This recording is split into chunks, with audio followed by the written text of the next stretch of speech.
Welcome back to Just Vetting, the podcast where we go beyond the exam room to talk business, ownership, and leadership in the veterinary world. Today we are joined by Dr. Cricket Rossello. Cricket, welcome. Thank you. It's great to be here, Peter. Yeah, we're excited to have you. Appreciate you taking the time. So I just want to jump right in. I got a lot of questions for you. Your path to veterinary medicine. No, specifically, what initially drew you to veterinary medicine and equine practice? Well, I'll start by saying that my path is not the classic direct path. I was definitely not a short stirrup pony riding girl, committed to taking care of horses my whole life. Right. It's definitely true that you sort of find your own way. I think, life gives you all these bumpers and pushes you, and that's definitely how I got here. Veterinary medicine was not something I even really knew about because I was raised in a family with two asthmatics, so there were no pets. My mom always laughs and says, I used to collect all these critters from the window wells and I used to call them my earth pets, meaning those were the pets that kids like me were given by God. And, I never had a puppy, a kitten, any of that, or a pony. So in college, actually, I received an invitation to a day-long symposium at the NC State Vet School, and that really opened my eyes to the idea of veterinary medicine. And so that was actually my senior year, and I realized that I wanted to go to vet school, and I was not prepared. I didn't have all the prerequisites. So spent some time, adding to my CV and curriculum, took a year off. Then I did attend Tufts Veterinary School. But all of that really was grounded in this concept of wildlife. I had been studying conservation biology at Duke University. I was a biology major, and I saw veterinary medicine as a way to integrate my interests in wildlife population medicine. And then naturally you get into vet school and a series of events, here I am as a sports medicine equine practitioner. So I'm happy to share the nitty gritties of that, but as I say, not a straight path by any means. You're the second guest who's told me that, because most of my clients or your colleagues in the industry, as you know, there was some defining moment within their early years, 4, 5, 6, maybe 10 years old, and that's how they started on their path. I spoke with another client of mine a couple of weeks ago, and she said almost the exact same thing as you, which was like, wow, I didn't know that it even existed. So she was actually working out of college, and then she had a job actually in a small animal hospital, and she realized that was her calling, and then she went back to school. And she said there's a lot of colleagues like that, when you start talking about it. I haven't met a lot of them because everybody seems to, at such a young age, know what they want to do. Yeah. And I think we are more rare for sure. Yeah. And I had always this drive towards medicine and biology, and then, sort of that proverbial, gates open and you have this aha moment and you go, oh my gosh, this is my path. And I'm really glad I found it. It certainly suits me, and it's a passion. Yeah, you definitely were ahead of the game in terms of having that passion for biology. You had the, well, maybe not the classes, but the backdrop. My middle daughters are very good in math and science, and I told her when she's a sophomore in college, when she was younger, I said, why don't you think about veterinary medicine? She goes, Dad, I just couldn't. She couldn't handle, I guess, the medicine side of it, or if you couldn't help an animal, what would happen? She just didn't have the, I don't know what you want to call it, but I guess the toughness that you need to do. She had the capabilities from a math and science standpoint, but definitely not seeing what goes on, when you really got to, do what you need to do. Well, it's the compassion that is in fact, in our industry, what we're realizing is this, we call it compassion fatigue. And, that's what draws people into veterinary medicine, this love for animals and wanting to better their lives, but also being there when things are rough. And it is a factor into the longevity of the career path. Right. How did you find your way into the world of high performance horses? Yeah. So along the way, after I decided I wanted to go to Along your veterinary journey, school, right, right, right. so I had this great advisor at Tufts University where I went to vet school. Her name was Dr. Lois Wetmore. And, there I was uber focused as a first year vet student. And she says, hey, that's great. You think you know what you want to do. So, rather than using all these extra pads of time that you have to strengthen your wildlife medicine, you should just test the waters and make sure there's nothing else out there that you like. And, it was really sage advice because the worst thing ever would be to get on clinics and fall in love with dairy cows and realize, when you've got a few months left in your veterinary education that you're on the wrong path. So at Dr. Wetmore's urging, I sort of took advantage of these off blocks that we had at Tufts, and I spent a summer working with a mixed animal veterinarian up in New Hampshire, and I got the bug. I would come home at 8:30, 9 o'clock at night after a long day with him seeing horses, and I was as energized at the end of the day as I was at the beginning of the day, and I realized, okay, I got to look into equine practice. And when I went back to school that sophomore year in vet school, I got a job in the large animal hospital and really tried to bulk up my experience level. And I had ridden horses as a younger person, but veterinary medicine on horses is a different animal altogether. So that's where the equine practice piece sort of got nestled in, and then keeping the wildlife door open in parallel to my equine experiences throughout veterinary education, did lots of different electives and, off blocks. I decided to take a large animal internship at Texas A&M, and that gave me a wonderful foundation for whether I wanted to springboard into wildlife, which is largely large animal, or have a more robust foundation for equine practice. And in that internship year, I was assigned to 2 blocks with Dr. Kent Carter, and he's a fantastic pioneer in lameness and sports medicine down at Texas A&M. And that really showed me what was possible in lameness and sports medicine, and that puzzle of why is this horse limping, what's going on, why, in that world, it's like, okay, why is my time on barrels going up?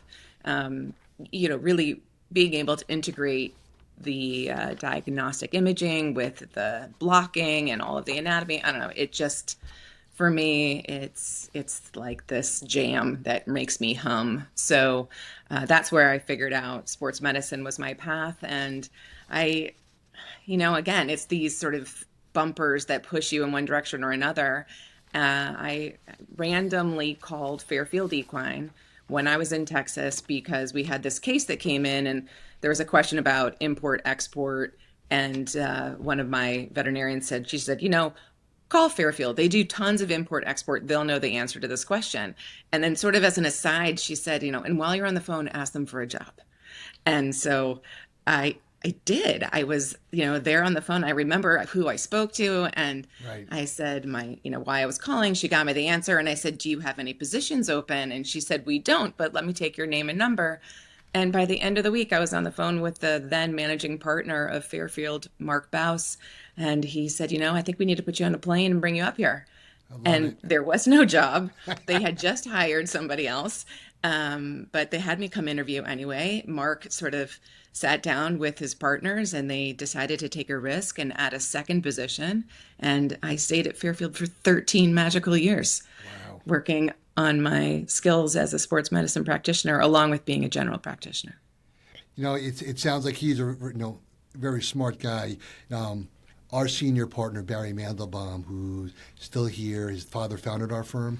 He always says, and Barry's in his late 80s now, still here every day. He always says it's hard. He goes with his gut, and it's hard to find good people, smart people, good people. And even if you don't have a spot for him, you'll find a spot. And it seems like Mark did that with you.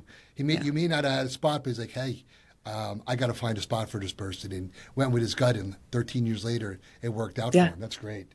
Yeah, I saw on your website. I was looking on your website earlier. You enjoy the puzzle, like you said, solving the puzzle that is challenging lameness and lameness. So I could see now where you got that from. You learned that at an early age, early on. That's great. What did you you launched High Performance in 2023. What inspired you to create your own practice in your going forward? At Well, least in that stage of your career.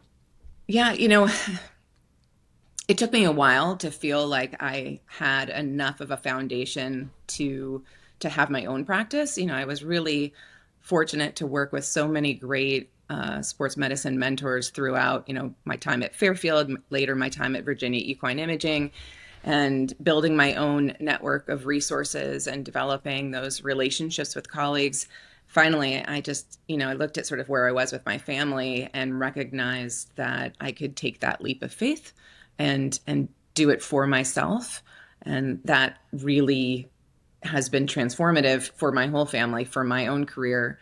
And I'm really, really glad I took that risk. Mm-hmm. It's an intimidating move, obviously. Yeah, before I ask you about challenges, now you mentioned something before I wanted to address.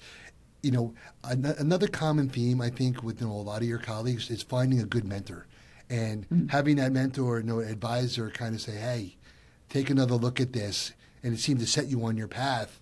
But actually, I think a lot of successful people have kind of cling to a mentor or an advisor and said, "Hey, let me take advantage of their advice. Let me try it." And you never know. Worst case scenario, doesn't work out. You're no better off at the end of the day. I think mentorship is what we've recently identified in equine practice actually is what's largely missing. And that's why we've started to suffer as an industry. You really cannot functionally do what we do well without somebody in the background answering questions, buoying you up, encouraging you, and helping you develop really important skills. You come out of school with like a knowledge base for sure, but then how to integrate that is, that's the challenge that you're going to spend your whole career trying to work on. I just hired a fellow, and Dr. Amy Rand joined us in July, and she's here for 2 years with us. And, that's just the name of the game every day now is I'm turning around and I am the mentor. And I'm trying to nurture her skills and her critical thinking and bring her along through this pathway that I've so enjoyed. Those people are really important throughout your whole career. And sometimes they're taking on a role of, sort of a father figure or a mother figure, or sometimes it's, really just a scientific, can I do this for this horse? What's the prognosis? They are really critical steps to get you where you're going.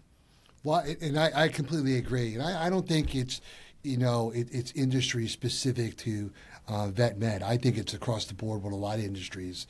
Why is there such a challenge? It's just not enough mentors out there, or have the time to do it, or combination? Well, I think the industry, well, and I'm speaking on equine because that's what my Right. proficiency is. I think we got a little lost. The those pathways of internships and residencies, there's sort of a quid pro quo, come work for me. The dynamic was a little bit too shifted towards what the entity was getting and not enough at what the individual. And these internships started to leave a bad taste in the mouths of young practitioners, sort of go and work way too hard, long hours, maybe some cultures that aren't positive enough, not enough reward, whether that's financial, emotional, spiritual. And so there all of a sudden was this attrition, and nobody was going into internships anymore, and had this belief that, what I need is mentorship. And an internship doesn't necessarily equate to mentorship. And so they would find positions in practice where there was a person who wanted to take them under their wing. And we've suffered greatly. There's other aspects of equine practice that are challenging to compete in the small animal sphere, namely economic and hours. What we do is really unique. And it's a lot different than a day in, day out small animal practitioner's lifestyle. And so for that, we were also suffering. But the mentorship piece has been really highlighted now, and the importance of it by our industry. The governing body of equine practice, the American Association of Equine Practitioners, did kind of a call to arms of like, how do we do this? We got to fix this. What's this going to entail? And the messaging has been very clear. And so mentorship is now a buzzword in our industry again. Yeah, that's good. You're gonna need it in order to continue to grow and thrive. You're definitely gonna Yeah, need it. yeah.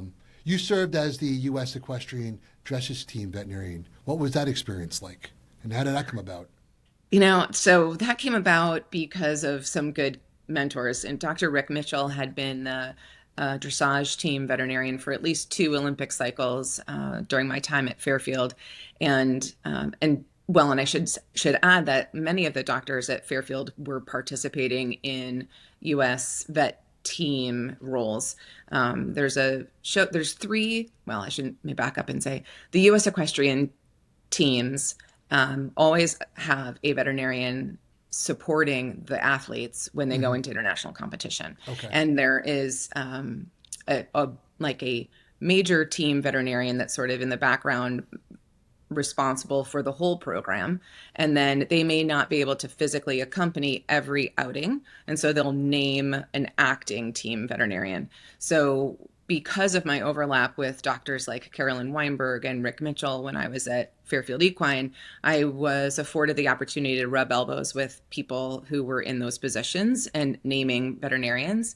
And so, people like Tim Ober and Rick Mitchell took a risk and put me in a position as an acting team veterinarian initially. I'd Hmm. take a team to a World Cup in Zerthogenbosch or something like that. And then when Rick stepped back from officially being the team vet for the U.S. dressage team, he suggested, and they were very familiar with me, and so they approached me about taking that job. And I took it in 2019, just 1 year Hmm. initially, sort of provisional, try it on and see how I liked the role.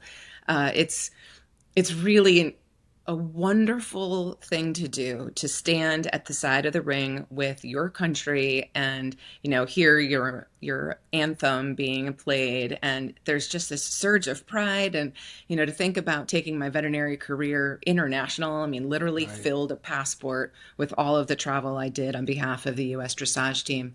I stayed on in that role through 20, well, so I got that wrong. I think it was 4 years, 2016 to 2020. Right. I said 2019. I got it Yeah. wrong. Apologies. But um, I ended up not going to Tokyo because of COVID. So 2020 was the end of my stint. The Olympics didn't actually happen until 2021. And Right. I had the opportunity to continue on in that role and finish that cycle. But my family and I realized it was taking a really big toll, all the Hmm. travel. And, that was an interesting time in the world. And so I needed to step back from that position. But it was a wonderful opportunity to meet international colleagues, to see the world, to support equine athletes, and the persons responsible for their expertise. Amazing people that I now consider friends and colleagues as a result of those 5 years that I spent with the team. Yeah. It sounds like a tremendous opportunity. How did it, if it did, how did supporting a national team, I guess, differ from private practice? Any differences you can point out, or that stand out to you? Yeah, well, you're an emissary for your nation, right? Hmm. So, there's a lot of and social license is a big conversation right now in equine sport. And so everything that you do is being, looked at through a magnifying lens, much more so than, just being your little person in private practice. And there's a lot of regulatory, both federal, like shipping horses across country lines. Hmm. There's import export pieces that you're responsible for, knowledge you need to have. And then there's the regulatory of the FEI, which is the governing organization for international competition at that level. You're wearing a lot of hats. You need to be able to mix into some interesting environments, people who are not native English speakers. You're out of your own country, you're out of your own Right. element, being respectful, and yet, standing in your own 2 feet and pushing for what's best for your horses and your people. It's a bigger role. I I would stand, all day. It's an adrenaline rush, obviously, when things are going well or when things are going wrong. And so, you're just, on edge the whole time that you're traveling. And, there's moments where it's joyous and wonderful and you're really happy, but there's a lot of times when you're just really stressed Yeah. and it takes a lot out of you. There was this movie series called Final Destination. I don't know if you're familiar with it. No, It's no. it's a it's a sort of a funky thing with like these teenagers, young college age kids, and things just keep going wrong. And they're out and about, and you just don't know where the danger is going to come from, but there's going to be a dangerous moment that's about to befall these people. And that's a little bit what I felt like traveling with the team. I'm just looking around, wondering, where is it going to come from, right? There's something's going to go wrong and you just don't know what it's going to be. There was this moment when we were in Rotterdam, and at the time we had some really important horses on the US team. We always have wonderful horses on the US team, but sometimes we're higher ranked internationally than other times. And so this was a big competition for some individuals who were really looking at Olympic qualification. And there is it's called the processionary moth, and it's a moth that builds nests in the trees of Holland. And the little tiny hairs that are on the caterpillar that processes to becoming the moth, these tiny little hairs, if they come in contact with the mucous membrane of a mammal, humans, dogs, horses, causes an insane allergic reaction. Oh my And they gosh. literally send people up into the trees with vacuums to remove these nests, to reduce the liability of these moths. And nobody tells you that. And so Right. the horses are out hand grazing, and next thing you know, there's these huge hives and swollen muzzle, and you're inside of this 24-hour countdown to presenting for an inspection to be entered into the competition. It's like, who you just don't know where the adversary is going to Right. be, and Oh in my that God. case, it's, yeah. So it was a wonderful experience, but I'm glad also to have sunsetted my role. Well, it sounds like a great experience to get you ready for becoming a practice owner. How Yeah. did your leadership style change from associate veterinarian, from team veterinarian, and then to an owner?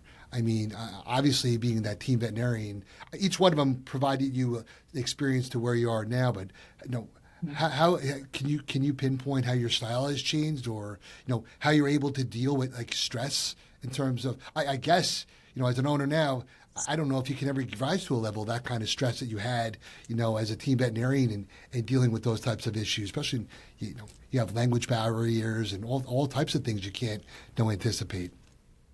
Yeah, in a way, maybe this is easier on, on a day Yeah. in, day out. It's the thing about being an owner that I had to learn was, how to run a business. I certainly knew how to practice veterinary medicine. That wasn't the challenge. It was this new role of business administration, and so, the daily tasks of keeping a business going Mm-hmm. and being responsible for the bottom line, and personnel management. I think I'm all my life have been a natural leader, and so focused on interpersonal relationships. That's certainly the skill I learned in 13 years of group practice, and well, I guess it was 20 years of group practice, but that it's not just all about me, and learning how to play well in a group.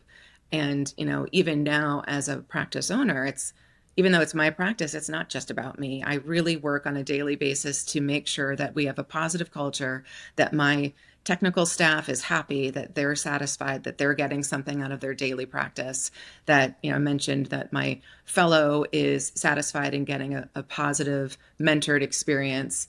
It's being a good listener is probably the biggest skill set that I had to develop. And then, taking a breath, listening to people, not reacting, and being very patient. It's it's good, but I do think that's part of the growth that I needed to have as a person, and it took 20 years to launch my own practice as a Mm-hmm. result. Well, and you hear that a lot too. I wrote that down. How to run a business.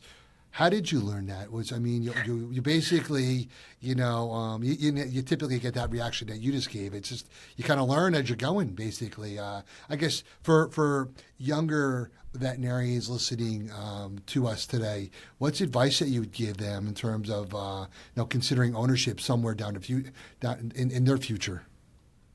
The people in the background that really supported me starting the business were individuals who were really good at business themselves, right? So Mm-hmm. not, no offense, but not veterinarians. Yeah. Um, Well, you you wouldn't know, know, right? You're not trained as a veterinarian no, for being there's, right. I mean, it's a joke, right? Yeah. We go through all this curriculum to learn veterinary medicine. And then I think somewhere in like your last month of school, they shove one 30-minute class on contracts and Right. structure. It's not at all what your focus of education's about, obviously. And then, I don't think you can necessarily look at equine practice as a great practice model for growing businesses either. So you have to go outside the industry to find those resources. Mm-hmm. Um, for me, I had some great CPAs, people who I had been working with for years, just naturally um, with our family Mm-hmm.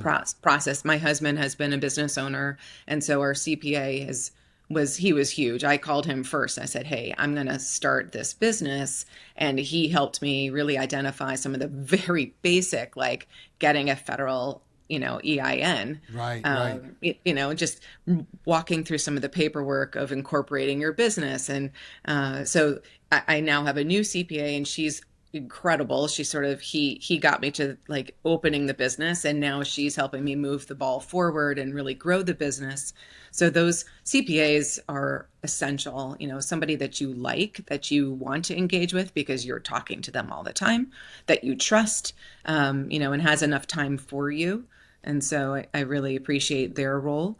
My father's a great businessman, so he is definitely on my board of advisors and, quietly or not quietly steering the ship. And I hugely value his insight. He was the CEO of a couple of pharmaceutical companies, so he's familiar with the landscape in a way and certainly knows about running a business for profitability. Yeah. So You know, that's it, been huge. Very, very helpful. Yeah, it sounds like what you're saying is just surrounding yourself with the right team. Yeah. Nothing different. Having the right team of advisors around you, so Yeah. you can focus on what you do best.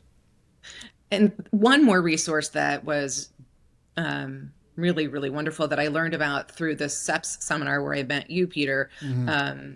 is a book by Mike Michalowicz, Profit First. And I think I pronounced his last name correctly, but that book was recommended to our constituency at that seminar. And I found it to be really, really helpful. And so that way I thought about the financial aspects of the practice and sort of allocate, there's a certain amount of money that needs to be put aside every period for the operating expense account, for owner Hmm. compensation, for payroll, for whatnot. And, thinking about, for example, our business, we have 2 locations. So I know that every year I'm going to have to rent housing in the Wellington, Florida area to put my 2 technicians, my fellow and myself. And so that is a budget item that just needs to be accounted for all the time. Right. And that book really helped me streamline my thinking so that I can not have a lot of insecurity about, oh, is there going to be enough money, right? Like Hmm. that is paid for no matter what at the top of every pay period. Hmm. And so, it gives me, so I'm a fiscally conservative person, so I needed some mechanism to know that I was saving along the way. And that's just been fantastic. Right. You touched on something before. You said it's a joke in terms of in vet school where you have like a class and you're like, okay, you're graduating. A lot of the students I talk with who are in school, even right now, said they just don't have the time. At least in their mind, they're so busy in class. I remember talking with somebody last year at Cornell. She's like, I would love it, but she goes, they're probably going this year, not the other year right now. I just don't have the capacity to take it on right now. So, Yeah. it's no different. It makes you feel any better. I think a lot of medical school, human medical school, and even law school, there's no business taught, and a lot of lawyers go open law firms and medical doctors, they go open their practices. There's no business courses taught in any of those schools, which you think they would Yeah. spend time doing it, so you're not learning on the fly. But yeah, so Well, I think there's some truth though in what you said. You're not really ready to hear it. You have yeah, no framework in which to process that information. So it right. doesn't make any sense to you. I think it's necessary. And thankfully, like our organization, the AAEP, they now have an entire business platform run in parallel to the scientific platform. So you can get some Hmm. additional, instruction. There are avenues that are out there, but it's intimidating for sure. Right. Actually, you don't know what you don't know. You're in school. You're just trying to get your grades, focus, and finish and graduate. Yeah. You want to come out and go to work. And then you Hmm. kind of figure out even what you want to do and find your path and then how to do it. And then Yeah. maybe, like find a good mentor. Yeah. Somebody can say, hey, try this out. What's next, or what's your vision for high performance equine over the next few years? Well, my goal is to grow the practice. There's a moment in time where you have to decide, am I going to just keep it small and it's just me and, it's just going to work for me as long as it works? Or am I going to try and create something bigger? And I'm just a more magnanimous, like bigger thinker. Hmm. So it really doesn't make sense to not try and grow the business and build my brand. And, hiring Dr. Rand is the first step in that process. And as I mentioned, she's a fellow. So she's with us for 2 years. And I'm going to, it's my turn to sort of give back to the industry and mentor somebody. Not that I haven't mentored many, many interns throughout my career, and I am grateful to still be in contact with many of those people. But here's a much more directed, hands-on guidance, and we'll see where that goes for Dr. Rand, and hopefully, there'll be people who come after her, and there's room as we grow the practice to have an actual full-time associate person who's working alongside and developing the business. Right now, we travel between Virginia and Florida, which is grueling, and there's a bit of a moment where you always feel like you're leaving somebody behind. Mm. There might be clients still in Wellington, there might be clients still in Virginia, depending on the time of year, and so it would be great to have another practitioner or two, and so we can really serve our area. We ended up here in the Middleburg, Virginia area about 10 years ago, and it's an incredibly rewarding place to live. There's wonderful horses everywhere. Hmm. Opportunity. There's not so many opportunities for sports medicine, right? You kind of look at the nation and you can pick out, 5 or 6 geographic areas where you can make a business doing what I do. And Hmm. this is a wonderful place to live and raise your family. And that's what brought us here, was really the opportunity for how the family could thrive. And I think it has a lot of appeal. So there's tons of horses. It's a great place to live. I think there's room for growth for everybody around here. Um, Wellington offers an endless opportunity, it seems. That is just an incredible experience. And then there's the Ocala marketplace as well now, really solidified with the development of WEC and the opportunity for growth there. It'd be wonderful to see a practitioner who wants to join us and service that area of the industry a little more routinely. Hmm. So I could just see it staying, the goal, of course, is to not grow too fast Right. and outpace what we can do well. Having Dr. Rand has allowed me to take on a few extra clients.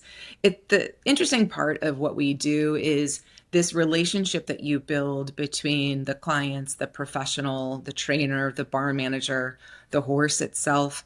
It's not like small animal practice. It is not a one-for-one substitution that if I'm just not there, they can have anybody else come on in. I learned that when I left Fairfield and moved to Virginia.